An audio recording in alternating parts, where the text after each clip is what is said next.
வணக்கம் நண்பர்களே. இன்று தேர்வு எண் 17ஓட விடைகளை பார்க்கலாம். கணிதத்தின் விடைகளை பார்க்கலாம். லாஸ்ட் டெஸ்ட் வந்து பரப்பளவு, தட் மீன்ஸ் 2D பற்றி பார்த்தோம். 2D தான் என்னென்னா ஒரு ஸ்கொயர், அவ்வளோதான். செவ்வகத்தின் பரப்பளவு, செவ்வகத்தின் சுற்றளவு, சதுரத்தின் பரப்பளவு, சதுரத்தின் சுற்றளவு, வட்டம், வட்டத்தின் பரப்பளவு, இப்படிலாம் பார்த்தோம். இப்போ இன்றைக்கி என்ன இருக்க போகுதுன்னா அப்படியே கணம்னு பார்க்க போகிறோம். அதாவது இது வரைக்கும் நம்ம 2 டைமென்ஷன் வச்சு பார்த்துருப்போம். இன்றைக்கி வந்து 3 டைமென்ஷன் இருக்கும். அதாவது R² கூட எண்ணு சேர்ந்துருந்தால் 3 டைமென்ஷனாக மாறிடும், அல்லது R³ இருக்கும். ஸோ இந்த மாதிரியான டைமென்ஷன் 3D டைமென்ஷன் வச்சு இன்றைக்கி நம்ம கணக்குகளை பார்க்கலாம். எல்லாமே ஃபார்முலா தான். உங்களுக்கு தெரியும், மென்சுரேஷனாலே ஃபார்முலா தான், அளவியல்னாலே ஃபார்முலா தான். அது இல்லாத டிஎன்பிஎஸ்சி எக்ஸாமும் கிடையாது, எந்த எக்ஸாமும் கிடையாது. ஸோ கண்டிப்பாக அளவியல் சூத்திரங்களை படித்து தான் ஆக வேண்டும். சூத்திரம் தெரிந்தால் மட்டுமே இதை சூட்சமாக செய்ய முடியும். அது எந்த மாற்று கருத்துமே கிடையாது. கண்டிப்பாக சூத்திரத்தை படித்தாக வேண்டும். ரைட். ஒரு திண்ம அரைக்கோளத்தின் கன அளவு 2029,106 எனில் கனச்செவ்வகம் 3/2 பங்கு கன அளவு உள்ள மற்றொரு அரைக்கோளத்திலிருந்து செதுக்கப்படுமாயின் அதன் அரைக்கோளத்தின் ஆரம் என்னன்னு கேட்குறாங்க. சரியா? அப்போது நமக்கு ஃபார்முலா பார்க்கும்போது முதல்ல பாருங்கள், ஒரு திண்ம அரைக்கோளத்தின் கன அளவு அப்படி சொல்கிறோம். அப்போ திண்ம அரைக்கோளத்தின் கன அளவுன்னு சொல்லும்போது நம்ம 2/3 πr³ அப்படி சொல்லுவோம். இதோட வேல்யூ எப்படி இருக்குன்னா 29106 இருக்குது. இதில் 2/3 அப்படி சொல்கிறான். சரியா? இதில் பாருங்கள், சென்டிமீட்டர் 3/2 பங்கு. அப்போ இதில் 3/2 பங்குனா இப்படி எழுதணும். 3/2 பங்கு கன அளவு உள்ள மற்றொரு அரைக்கோளத்திலேருந்து செதுக்கப்படுகிறதுனா இந்த ஆர் என்னன்னு கேட்கலாம். இதுதான் கேள்வி. ஓகே. அப்போது 2/3 πr³ தான் 29,106. அதில் 2/3 இருக்கும் பட்சத்தில் என்னது கேட்டிருக்கான், ஆர் என்னன்னு கேட்டிருக்கான். இதுதான் கேள்வி. இங்கே பாருங்கள், இங்கேயும் 2/3, இங்கேயும் 2/3 முடிஞ்சுதா? அப்போ மீதி இருக்கிறது இங்கே என்ன இருக்குன்னு பார்த்தீங்கன்னா 22/7 × R³ = 29,106. ஓகே. இந்த ஃபேன்சி நம்பர் 33, 44, 55, 66, 77 எது வந்தாலும் 11 அடிக்கலாம்.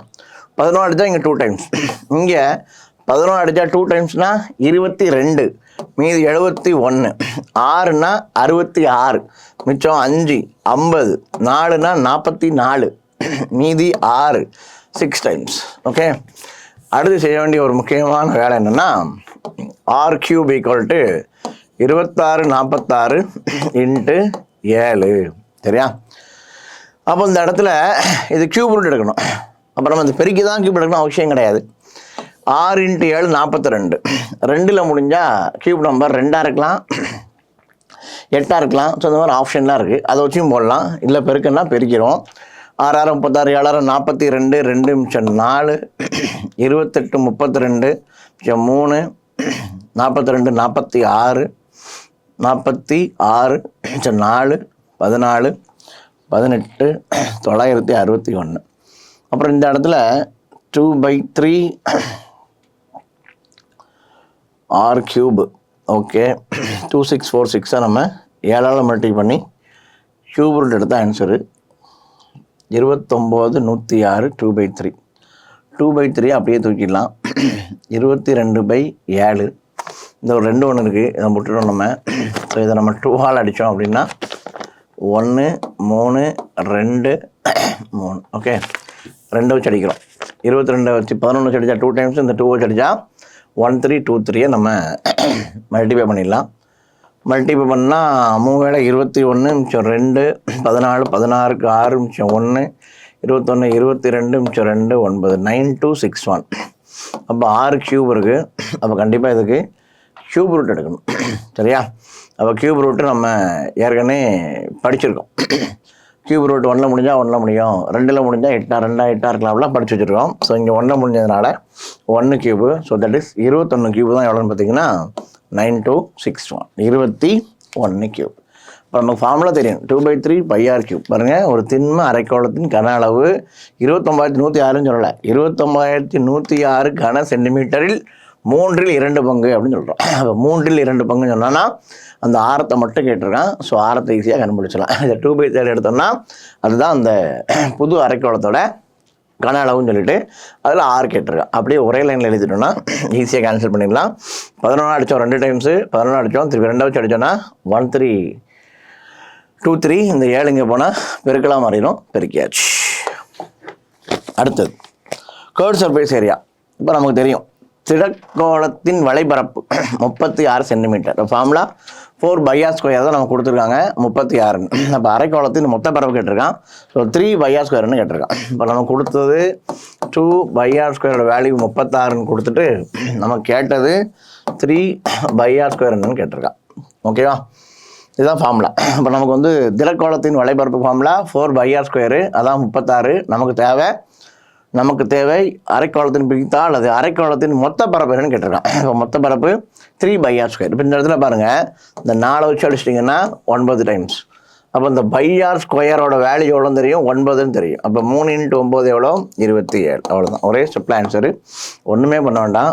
கொடுத்தது 4πr², கேட்டது 3πr². 4 வச்சு அடித்தா 9. πr² வேல்யூ எவ்வளோ, 9. இந்த πr² வேலை 9க்கு வேல்யூ எப்படி எழுதிட்டிங்கன்னா ஒரே ஸ்டெப்பில் ஆன்சர். வேறு எதுவுமே பண்ண வேண்டாம். அடுத்தபடியாக சமமாக ஆரம் மற்றும் உயரமுடைய கூம்பு, கோளம், உருளை ஆகியவற்றின் கணல் என்னன்னு கேட்டிருக்கான். அப்போ நமக்கு முதல்ல கூம்பு அப்படின்னா நமக்கு ஃபார்முலா 1/3πr²h. சரி, πr²h. அடுத்தது பார்த்திங்கன்னா கோளத்துக்கு அதே மாதிரி 4/3πr², πr³. ஓகே, அடுத்தது உருளைக்கு πr²h. முடிஞ்சுதா? அப்போ நம்ம ஃபார்முலா தான் பார்க்கணும். கூம்புக்கு 1/3πr²h. அடுத்து கோளம் சொல்லியிருக்கான். கோளத்துக்கு நமக்கு 4/3πr³. அடுத்தது πr²h பார் உருளை எழுதியாச்சு. என்ன சொல்கிறான்னு பாருங்கள், ஆரம் மற்றும் உயரம் எப்படி இருக்கும், சேமாக இருக்குன்னு சொல்கிறான். அப்போ இந்த இடத்துல பார்த்தீங்கன்னா இந்த பையை அடிச்சு விட்டுடலாம். பை எல்லாம் போயிடும். அப்போ நமக்கு மீதி இருக்கிறத பாருங்கள், r² இருக்குது. அப்போ இந்த இடத்துல நம்ம இந்த r² பேரும், இந்த இடத்துல r² அடித்தா வெறும் 6 மட்டும் இருக்கும். ஏன்னா மொத்தம் 3 r, 2 r பேரும் 1 r இருக்கும். அப்போ இங்கேயும் r² பேரும். அப்போ இதில் மீதி என்ன இருக்குன்னு பாருங்கள், h/3 இருக்குது. வேறு இங்கே 4r/3 இருக்குது. இங்கே h/1 இருக்குது. அப்போ என்ன சொன்னான்னு பார்த்தீங்கன்னா ஆரமும் உயரமும் சேம்னு சொல்லிட்டான். அப்போ ஆரும் ஹச்சும் ஒன்று தான். சரியா? அப்புறம் என்ன பண்ணிடலாம், இந்த 6 இந்த ஹச் எல்லாத்தையும் தூக்கி விட்டுடலாம். முடிஞ்சுதா? அவ்வளோதானே. பாருங்களேன், இங்கேயும் எல்லாமே சேம் சொல்லிட்டான். அப்போ இது 6 இருந்துச்சுன்னா 6³ இருக்கும். இங்கே ஆல்ரெடி 6³ இருக்குது. இதுவும் 6 இருந்தால் 6³ இருக்கும். எல்லா 6 கேன்சல் ஆயிரும், எல்லா பையும் கேன்சல் ஆயிரும். 1/3, 4/3, 1/1 இது மட்டும் இருக்கும். சரியா? அப்போ நம்ம இதற்கு நாம் சிம்பிளிஃபை பண்ணால் 1/3 இருக்கும். நமக்கு இங்கே ஒரு 4/3, இங்கே 1/1. இதை வச்சு நம்ம ஈஸியாக சால்வ் பண்ணிடலாம். பாருங்கள், இங்கேயும் 1/3 தான் இருக்குது, இங்கேயும் 1/3 தான் இருக்குது, இங்கே 1/1 இருக்குது. அப்போ எல்லாமே டினாமினேட்டர், அந்த தொகுதி வேலி சேம் ஆகிறதுக்காக என்ன செஞ்சிடணும்னா இதையும் 3ஆல் பிரிக்கிறணும். அல்லது எல்சிஎம் எடுத்துக்கணும், மீச்சியம் எடுத்துக்கணும். அது நமக்கு நேராகும். அதனால் என்ன செய்கிறோன்னு பார்த்தீங்கன்னா ரொம்ப காலதாமதமாகுங்கிறதுக்காக என்ன செய்கிறோன்னா 2ஐயும் 3ஆல் பிரிக்கிறோம். அப்போ என்ன வந்துடும் பார்த்தீங்கன்னா 3/3 வந்துடும். எல்லாமே எப்படி 4 இருக்கா, எல்லாமே எப்படி இருக்குன்னு பார்த்தீங்கன்னா 3 காமன் ஆயிரும். அதனால் இந்த கீழே 3 நம்ம மதிக்க வேண்டியதே இல்லை. So answer 1:4:3. 1:4:3. சரியா? இப்போ ஃபார்முலா தான் நமக்கு தேவை. கன அளவுக்கான ஃபார்முலா கூம்பு 1/3πr²h. அடுத்து கோளம் 4/3πr², πr³. அடுத்து அங்கே உருளை πr²h. இதான் நமக்கு கொடுத்துருக்காங்க. 6ம் ஹச்சும் சேம்னு சொல்லிட்டாங்க. 6க்கு பதிலாக ஹச்சு போடலாம், இல்லை ஹச்சுக்கு பதிலாக 6 போடலாம். என்ன போட்டாலும் என்ன தான் ஆக போகுதுன்னா எல்லாமே கேன்சல் ஆயிரும். இங்கே 3 வேலைக்கு, இங்கே 3 வேலைக்கு மேலே 3மே பவரில் க்யூப்னு இருக்கும். எல்லாத்தையும் அடிச்சோன்னா முடிஞ்சு போச்சு சம்மு. எல்லாமே கேன்சல் ஆயிரும், பை கேன்சல் ஆயிரும், மிக பின்ன மட்டும் இருக்கும். இங்கே 1/1 இருக்கும். டினாமினேட்டர் எல்லாத்தையும் சேம் வச்சோம், சம்ஜர் ஈஸியாக இருக்கும். அதனால் நம்ம டினாமினேட்டர் 3ஆல் பிரிக்கிட்டோம். இப்போ என்ன ஆயிரும், 1/3, 4/3, 3 எல்லா 3 என்ன ஆயிரும், கேன்சல் ஆயிரும். ஆன்சர் 1:4:3. இது எல்சிஎம் எடுத்து போடணும். எல்சிஎம் எடுக்காமல் மீச்சியம் எடுக்காமல் ஒரே ஸ்டெப்பில் நம்மளால் போட முடியும். அடுத்தது என்ன சொல்லலாம் பாருங்கள், cone height 7 centimetre, base radius எல்லாம் கொடுத்தாச்சு. ரைட்டு. என்ன சொல்லலாம் பாருங்க, 10x5x2 அளவு கொண்ட ஒரு செவ்வக வடிவ மரப்பலகையிலிருந்து 7 சென்டிமீட்டர் 3 சென்டிமீட்டர் கொண்ட கூம்பு வெட்டி எடுக்கப்பட்ட எனில் எத்தனை சதுர மரக்கட்டை வீணாகும் அப்படி கேட்டிருக்கான். சரியா? அப்போ நமக்கு எதுக்கு ஃபார்முலா தெரியும். ஸோ மொத்தமாக நம்மகிட்ட இருக்கிறது L/B/H. So 10 5x2. அப்போ நம்மகிட்ட 100 இருக்குது. இதில் என்ன பண்ண போகிறாங்கன்னு பார்த்தீங்கன்னா 7 சென்டிமீட்டர் 3 சென்டிமீட்டர் கொண்ட ஒரு கூம்பை வெட்டி எடுக்க போகிறாங்கன்னு சொல்லிட்டான். அப்போ நம்ம கூம்புக்கு ஃபார்முலா 1/3 πr² ஹெச். ஓகே, அப்போ 1/3 பைனா நமக்கு 22/7, ஆரோட வேல்யூ தெரியும் 3, அப்போ 3 ஸ்கொயர்னா 9, ஹைட் ஒரு 7. ஓகேவா? இந்த இடத்துல 3 சென்டிமீட்டர் கொண்டன்னு இருக்கு, இந்த இடத்துல 3 சென்டிமீட்டர் ஆரம் கொண்ட அப்படி இருக்கணும். சரியா? ஆரம் கொண்ட இங்கிலீஷில் இருக்குது, தமிழில் இல்லை. ரேடியஸ் கொடுத்துருக்காங்க, ஹைட்டு கொடுத்துருக்காங்க. சரியா? அப்போ நமக்கு 1/3 πr² ஹெச், 1/3 இன்ட்டு பையோட வேல்யூ தெரியும் 6, 3, r² 9, ஹைட்டும் தெரியும். அப்போ இந்த 3 தூக்கிடலாம், இந்த 3 கிடைச்சா 3. இப்போ 3 × 22னா 66. 100லேருந்து 66க்கு நம்ம என்ன பண்ணிட்டோம், ஒரு மரப்பலகை செஞ்சுட்டோம். மீதி எவ்வளோ இருக்குன்னு கேட்டிருக்கான். இங்கே 100 வந்ததுனால நம்ம வந்து அப்படியே சதவீதமாக ஈஸியாக மாற்றிடலாம், ஒன்றும் பிரச்சனை கிடையாது. பாருங்கள், முந்தி 100 இருந்துச்சு, இப்போ மரப்பலகை செய்கிறதுக்கு 66 எடுத்துட்டோம். இது எத்தனை பர்சன்டேஜ்னு கேட்டிருக்கான். சரியா? அப்போ நம்ம 66% யூஸ் பண்ணியாச்சு, அப்படி போடலாம். அல்லது 100 இருந்துச்சு, 66 யூஸ் பண்ணிட்டோம், மீதி எவ்வளோ இருக்குது 34ன்னு போடலாம். எப்படினாலும் கழிச்சு எழுதலாம். இப்படி கண்டுபிடிச்சா 100லேருந்து கழிச்சு ஆன்சர் எழுதணும். அல்லது நீங்கள் முதல்ல இங்கேயே கழிச்சு எழுதிடணும். இங்கே 100ன்னு இருந்தது, 66 மரப்பலகை யூஸ் பண்ணியாச்சு, மீதி இருக்கிறது 34. அப்போ இந்த 100 இருக்கிறத 34 யூஸ் பண்ணாமல் வச்சுருந்தோன்னா அதான் கேட்டிருக்கான். மரக்கட்டை வீணாகும்னு கேட்டிருக்கான். ஸோ நமக்கு வீணாகிறது 34%. 66 யூஸ் பண்ணியாச்சு. கொஸ்டினை நல்லா கவனிக்கணும். என்ன இந்த பர்சன்டேஜ் விட்டு வேஸ்டட் தான் கேட்டிருக்கான். எவ்வளோ வேஸ்ட்டாக போச்சுன்னு கேட்டிருக்கான். 100 சென்டிமீட்டரோ 100 மீட்டர் நம்மகிட்ட 2 சென்டிமீட்டர் இருந்ததை என்ன பண்ணிட்டோம், 66 யூஸ் பண்ணியாச்சு, மீதி இருக்கிறது 34. அப்படி 34ன்னு போட்டுடலாம். இந்த இடத்துல வேறு வேல்யூ ஏதாவது இருந்தால் சிக்கலாயிரும். சரியா? இவங்க 500 இருக்குன்னு வச்சுக்கோங்களேன், அப்போ கேன்சல் பண்ண வேண்டியது. 100ன்னு வந்ததுனால டக்குன்னு டேரெக்டாக 100லேருந்து கழிச்சு ஆன்சர் 34ன்னு போட்டுடலாம். அல்லது இந்த மெத்தடில் போய் சதவீதமாக மாற்றி தான் செய்ய வேண்டும். ஏன்னா அவன் கேட்டிருக்கான்னா சதவீதத்தில் கேட்டிருக்கான், கட்டாயமாக நாம் சதவீதத்திற்கு மாற்றியாக வேண்டும். அடுத்தது 2 கனசதுரங்கள் கன அளவுகள் விகிதங்கள் முறையை 8:1 அதன் பக்க அளவுகள் என்ன கேட்டிருக்கான். அப்போ நமக்கு இது சிம்பிளான சம்மம், ஒன்றுமே கிடையாது. பக்க அளவுனா a³ இது 1. அடுத்தது இன்னொன்று வந்து 2 இருக்குது நம்மகிட்ட. 1 எவ்வளோ இருக்குன்னா 8 இருக்குது, இன்னொன்று 1 இருக்குது. அப்போ இது வந்து நம்ம கியூபில் எடுத்தால் ஆன்சரு, கியூபில் எடுத்தால் 2, 1. ஸோ ஆன்சர் 2:1 இதுதான் கேட்டிருக்கான். இரு கன சதுரங்களின் கன அளவுகளின் விகிதம், கன அளவின் விகிதத்தை கொடுத்துட்டு ஒரு பக்கம் என்னென்னு கேட்டிருக்கான். பக்கங்கிறது a, கன அளவுங்கிறது a³. அப்போ a1ஓட கியூபு a2ஓட கியூபு. அப்போ 8/1 இருக்குது. சிம்பிளி பண்ணிங்கன்னா 2:1 இருக்கும். இதை நீங்கள் இப்படி எழுதலாம், a1/3 a2/3. இதோட வேல்யூ 8, இதோட வேல்யூ 1. அப்போ நம்ம கணனா பக்கம் தேவை. அப்போ கியூபில் இருக்கிறோம், ஆன்சரு 2:1. ஓகே, அவ்வளோதானா? கன அளவு கொடுத்துருக்காங்க, சிம்பிளாக சால்வ் பண்ணிடலாம், ஒரே ஸ்டெப்பு தான். அடுத்தபடியாக கேள்வி எண் 86. ஒரு உருளையின் உயரம் 3.5 மீட்டர், அடிவிட்டம் 4 மீட்டர் எனில் உருளையின் கன அளவு என்னன்னு கேட்டிருக்கான். அப்போ நமக்கு ஃபார்முலா, உருளையின் கன அளவு formula πr² H. πr² H pi 22/7. R நமக்கு தெரியாது, அடிவிட்டம் டி தான் தெரியும். அப்போ டி = 4. 4ல் பாதி தான் 6. ஸோ 6 எவ்வளவு 2. அப்போ 2 ஸ்கொயர் எவ்வளோ 4 இன்ட்டு ஹைட்டு எவ்வளவு 3.5. இதான் கொடுத்துருக்காங்களா, சிம்பிளா? அப்போ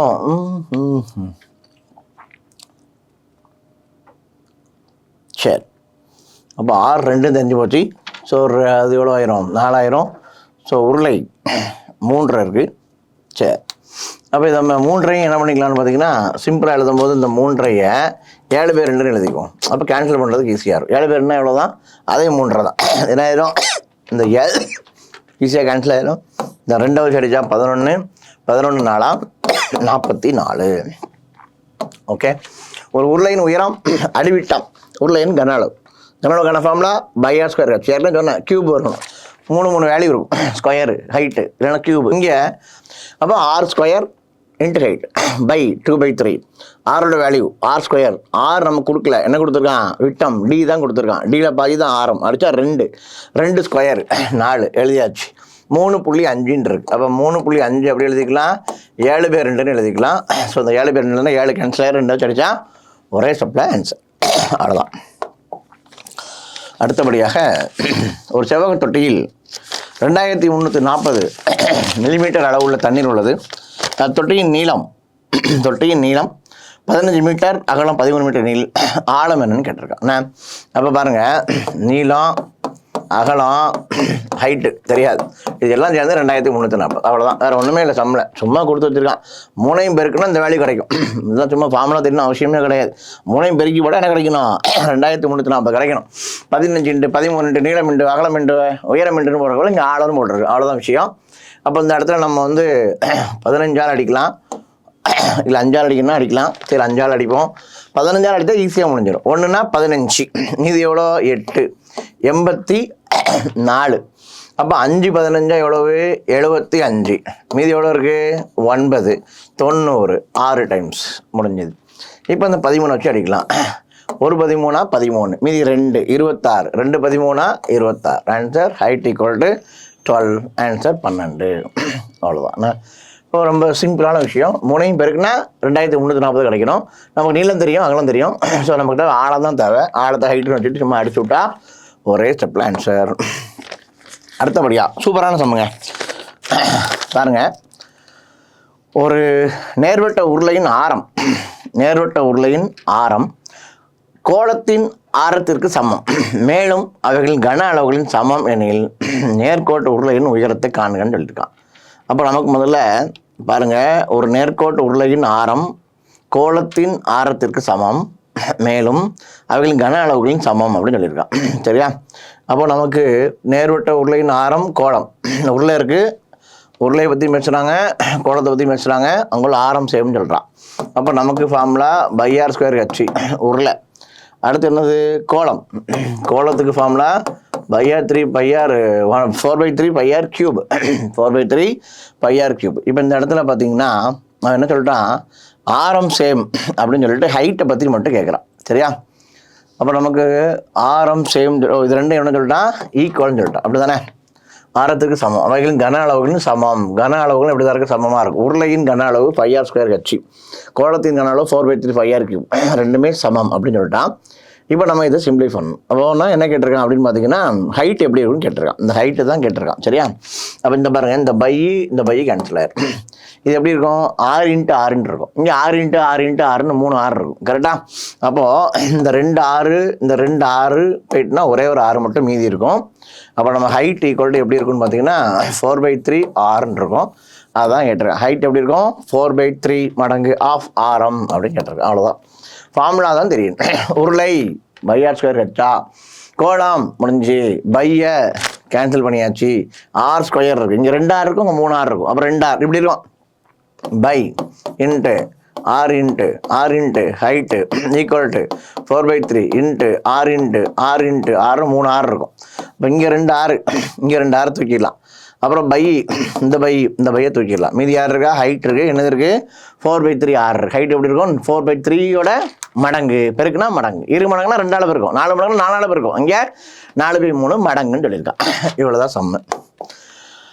அடுத்தபடியாக ஒரு திண்ம அரைக்கோளத்தின் மொத்த பரப்பளவு 675 பை எனில் அதன் வலைபரப்பு என்னன்னு கேட்டிருக்கான். சரியா?